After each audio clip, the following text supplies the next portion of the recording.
Hey folks, Andrew the Fulgor Milano guy here, and this is the Fulgor Milano speed oven. That is to say, it is a combination microwave and conventional oven. So you have cooking modes that can be just conventional heating elements and convection fan, or you can use it as a microwave. You can see we've got a microwave turntable in there, or you can use a combination of the two for various cooking options.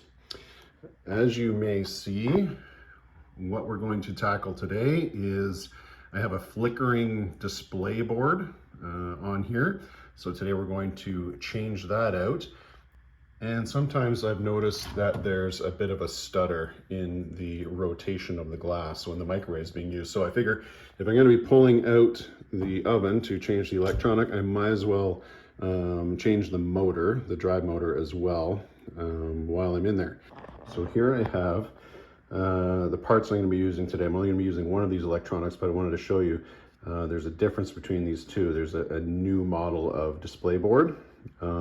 This is the drive motor. It should be pretty straightforward. It's just got a couple of mounting points and then a couple of connections for the wires. We'll see how straightforward getting to it will be. Obviously, it's going to be on the bottom of the oven, so we'll have to flip it on its side to get access to that. These are the display boards. So there's only one display board in the unit. And this one's flickering right now.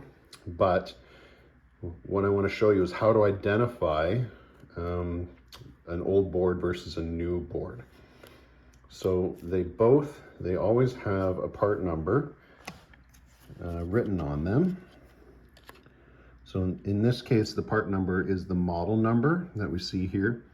And you can see that's both the same, 427-83042. But one of these is newer and one of these is older. But we also have a production date on there, 8/2/23 versus, what is that, 6/3/23. So if we flip the boards over, there's a sticker on the other side that will show a version number. And this is an internal code for the whoever supplies the electronic. But the -4 is the same version as what's in this oven right now. And the -5 is the new version. You can also see a difference, identify a difference in them. So the -5 or the new version, here you can see the ribbon cable is just straight lines on the ribbon cable. And on the old version, the ribbon cable actually has some circuitry built into the ribbon cable, and you can see there's a jog to the lines that are in the ribbon cable. So that's you can identify the difference there. So we're not going to use this one. This is the same version as what's in the oven now, so we're going to focus on this one. So I also wanted to point out some of the features that are on this board. We have a buzzer on the board. That is only for key presses. It doesn't actually do the alarm. If you're using a timer or a preheat, that buzzer or that alarm comes from the actual power board that's inside the unit, which we'll see when we open it up. And then we have two red connectors, the ones we're going to be using today. One of those is going to be to the power board, the bus connection to the power board, and the other one is going to be the bus connection to the touchpad. And so they are keyed, but there is only one direction that you can plug the connectors onto it. You can see we've got a pin 1 there and a pin 1 there. So the first thing I'm going to do is turn the power off to the oven. We don't want to be working on a live unit once we get the cover off. These are 240 volt units. So I'm going to turn the power off at the breaker.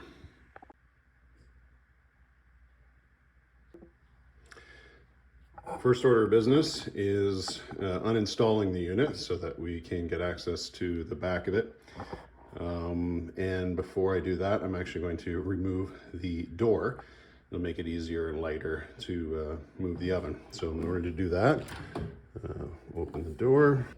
In order to remove the door, we've got little lock tabs on each hinge. We'll just flip those lock tabs back. This prevents the door from accidentally coming off. So grab that. Usually you can just do it with your finger. Sometimes you'll need to use a little screwdriver or something like that. to grab them, pull them back, and then we will lift the door up. The door will engage those tabs that we just moved out of the way and give us leverage for rotating the door out. So we'll rotate the door up, and we kind of, you might want to play with it a little bit. You'll kind of feel a spot where it will want to release the hinge down at the bottom. I'm kind of pulling up towards myself here. You can see as I pull up, the hinge wants to pop out. And there we have it. The door is taken off. Next we have 2 screws that are holding this to the gable, so we'll remove those 2 screws.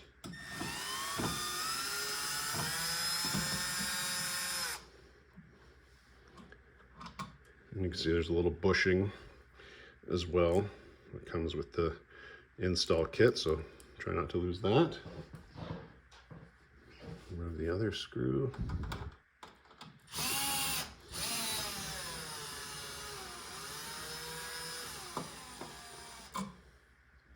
So, let's see if we can get this oven out onto our workspace here.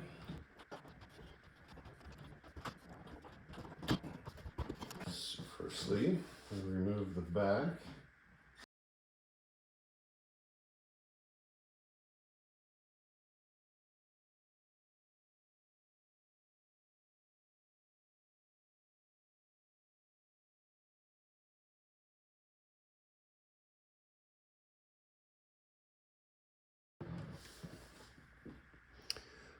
So this is a Torx security bit. You can see it's got a little hole in the end of it. So Torx security screw has a pin in the middle of it.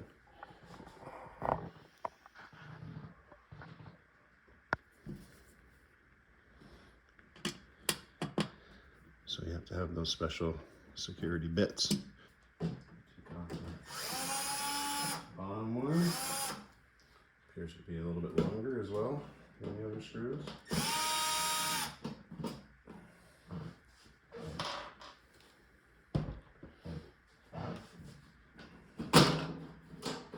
off our top.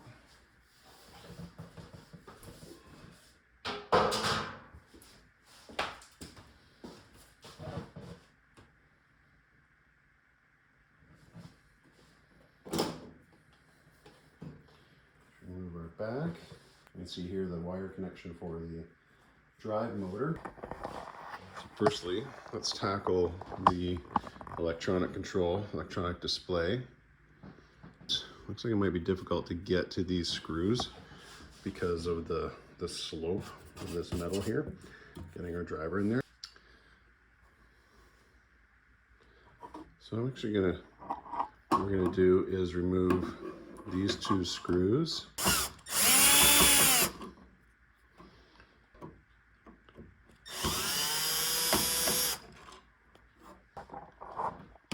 Let's remove these 2.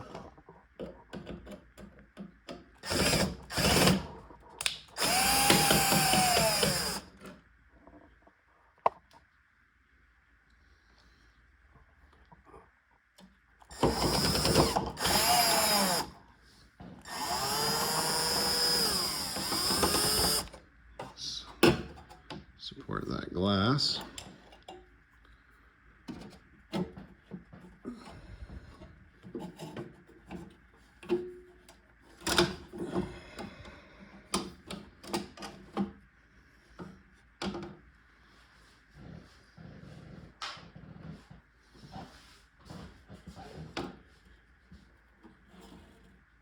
It's always a good idea to take a picture of wires anytime you're going to be working with electronics or taking cables off.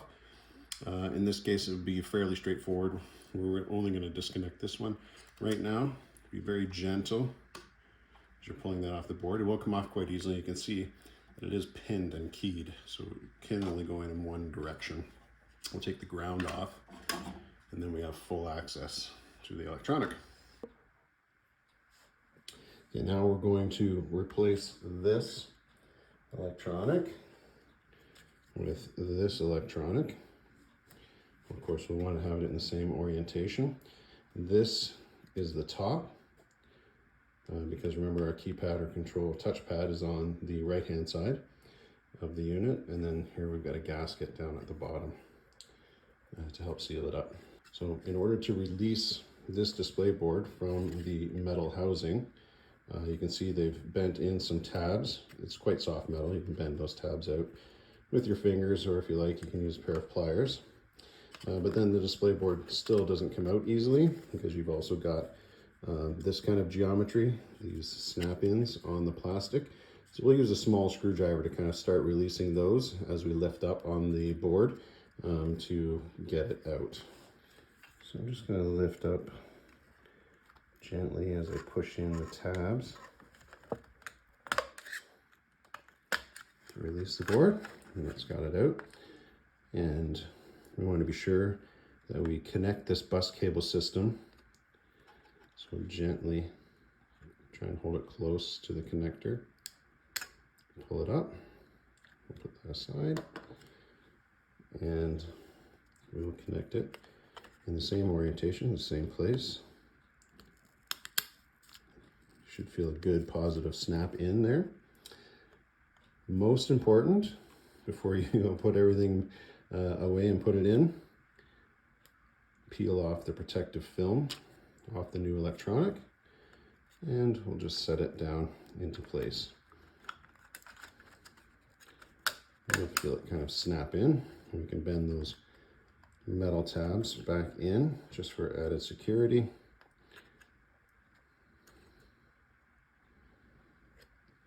There we go. And now it's ready to be put back onto the oven. While we have the electronic off, we might as well change the drive motor, turntable motor, without doing any risk of harm to the display. So it looks like we have 3 screws across each side at the bottom.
So I think a good idea will be to give this some structural strength before we flip it back.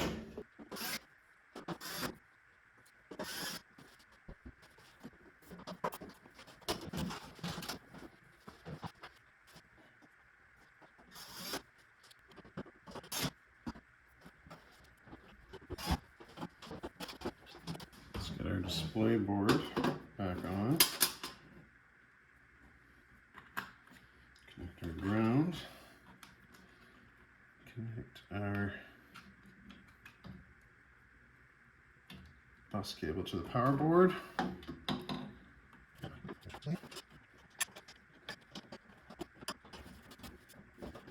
So I'm just getting the glass even with the top and the bottom with my fingers, so you can do a little bit of adjustment before you fully tighten the screws up.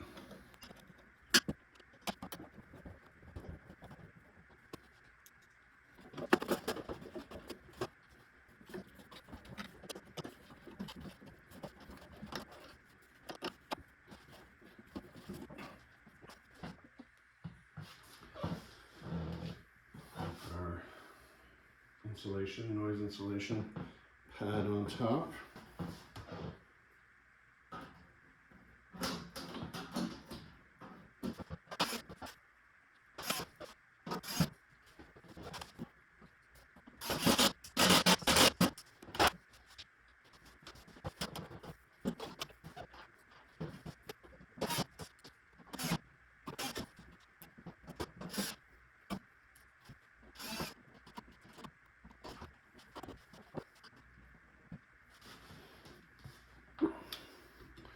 Here I can see there's a bit of an air gap at the bottom here. So here's my screwdriver to lift and align the panel so I can get the screw in. I remember we need our safety screws for these two in the middle.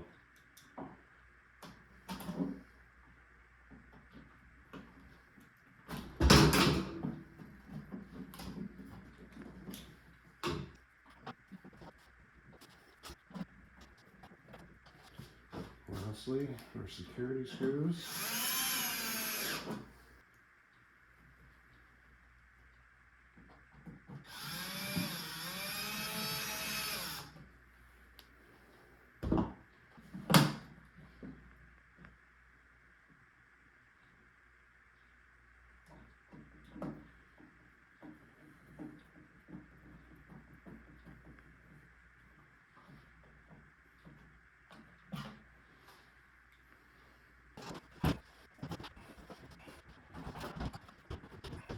The last step after changing the electronics, either the power board or the display board, is we have to go through a configuration process.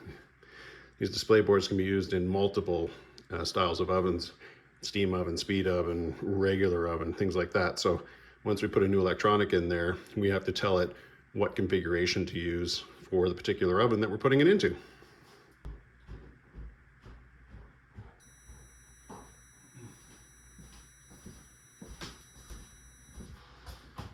So here we're seeing automatically, when there's no configuration on the display board, it will report to us what the version of the boards are. So it's telling us it has a master power board, and this is the version on it. Slave board does not exist, that's why those are all zeros. Here's the display board number, which, as you can see, will correspond with a version of software that's on the label. And then it will also tell you how many keyboards it detects. In this case, it's just one touchpad, and then the firmware that's on the keyboards. Some of these ovens may have a second keyboard here, and on the larger ovens, we could have as many as 4 touchpads all in a row on here, and this is where you would see that it recognizes all of the keypads that are connected to it. In this case, it's only one. Now we need to understand what configuration to program into this electronic. I'm happy to see that it's not flickering, so we've solved that issue. We're going to go to the Fulgor Milano reserved area, and we want to go to the for service dashboard. And we can either type in the model code here, or we can search for it under specialty ovens. So we'll click on specialty ovens, and we want the F7 DSPD24S1. And here's the stainless steel version of our oven. And on this page, we have a downloadable PDF version of the service manual, an online browsable hot linked service manual. And this all configures quite nicely on your phone as well as your device, or whatever device you're using. You can get the wiring diagram, the exploded view, the spare parts list, and the manual that comes with the unit, which you can also download from the main website. So we're going to go to the service manual, and we're going to scroll down to oven model configuration. We click on that hot link, and it's telling us this is what we should see first, the display that we have on the screen right now. Then it will say holding the up key, the display shows the product type, OEM dot dot dot. Sorry, OM dot dot dot. Select the corresponding oven model and press start twice to confirm. In this case, we want to find OM05, OM05 on the next screen. So we'll press the up key. And you can see we have multiple OM oven model configurations. You can see some are brighter, a bright white, whereas some are kind of dimmed or ghosted. So the dimmed or ghosted ones are not available on this display. We can't configure the oven using those. Only the bright lit ones, and we can see OM05 or OM05 is the one that we want. So we'll navigate over to that and we'll press enter. It says, do you want to confirm? We'll press enter again. So the flash is done and it reboots. And then it's going to take us through a service test. If we go back, we can navigate to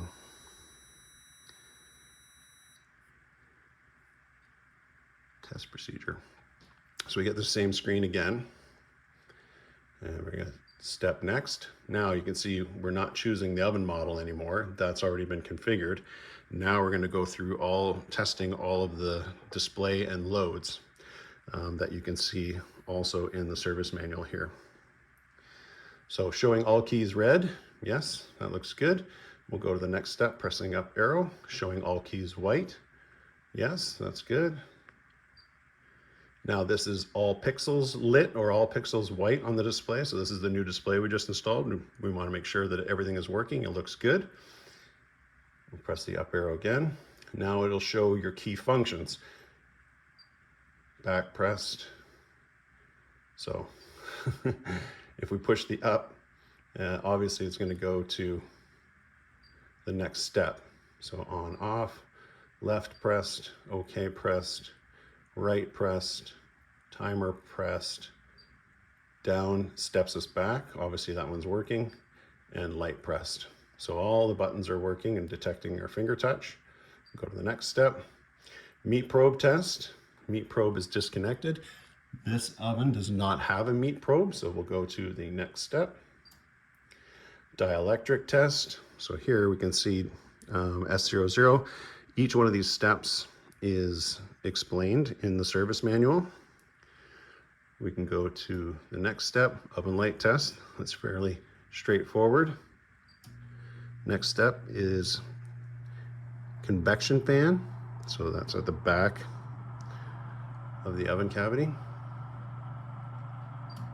Next is cooling fan. So that's the fan here that blows cool air or cools the electronics and the area behind the electronics. So that's blowing, that's working. So S04 is the double line break relay. So in this case, what it's telling me is that there should be 0 watts or 0 amps drawn at this point. Basically, no elements should be energized. On these power boards, for any element to be energized, there's 2 relays that have to close. The main relay and then the individual relay for that particular element. If none of the elements are working, there's a chance that the main relay on the board is not working, and so none of the elements can get power. Bottom element test, no load. This unit, because as we saw when I'm just putting the pedestal support back into the microwave.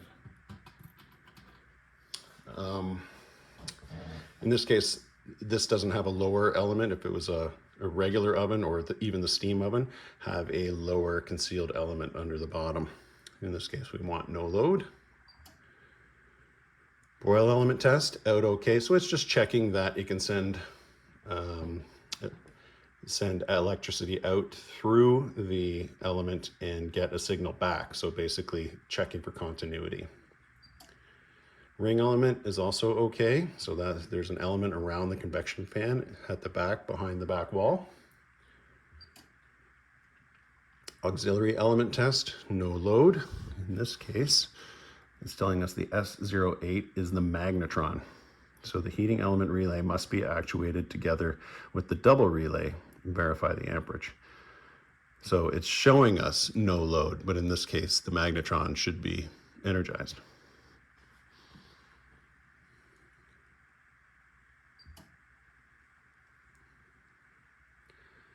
So this is showing us the current temperature inside the oven at 23.5 degrees Celsius and the ambient temperature, which is being read off of the board.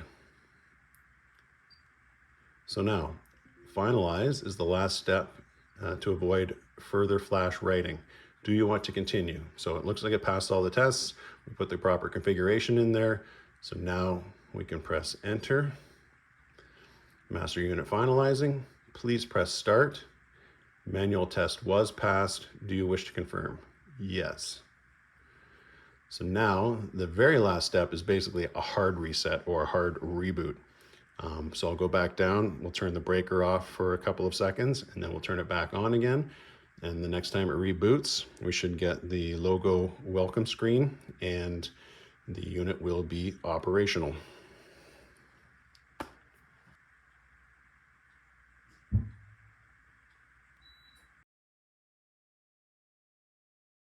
Okay, so this is a good sign. That's what we want to see. At this point, we'll be doing initial setup as though this is a brand new oven. And we'll confirm English US, press enter. Here's our logo screen. And we'll go to pounds and Fahrenheit, because that's how I like to cook. It is currently 11:28 in the AM.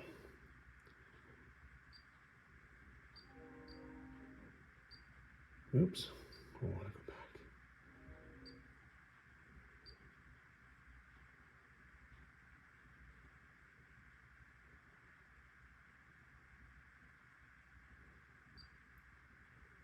Day, month, year.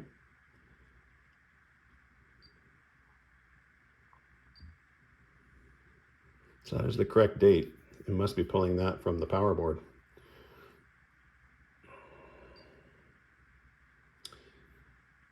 And that's a bit of a dim display if you compare it to the steam oven above it. I like the displays to be a little bit brighter. So we can do a change in the settings to increase the brightness. And then we'll go down here, brightness. So when it's on, it's high, but I like it to be high when it's in standby mode as well. So now when we turn it off, we can see it's quite a bit brighter. Let's get the oven screwed back into place.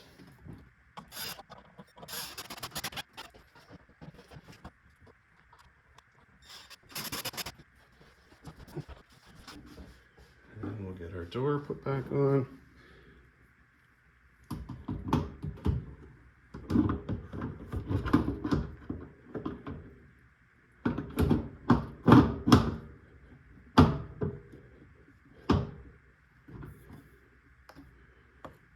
Put our tabs back into place.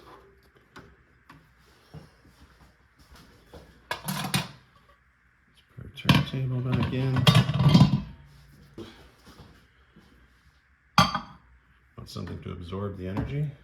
Close our door. And we'll just go for 30 seconds.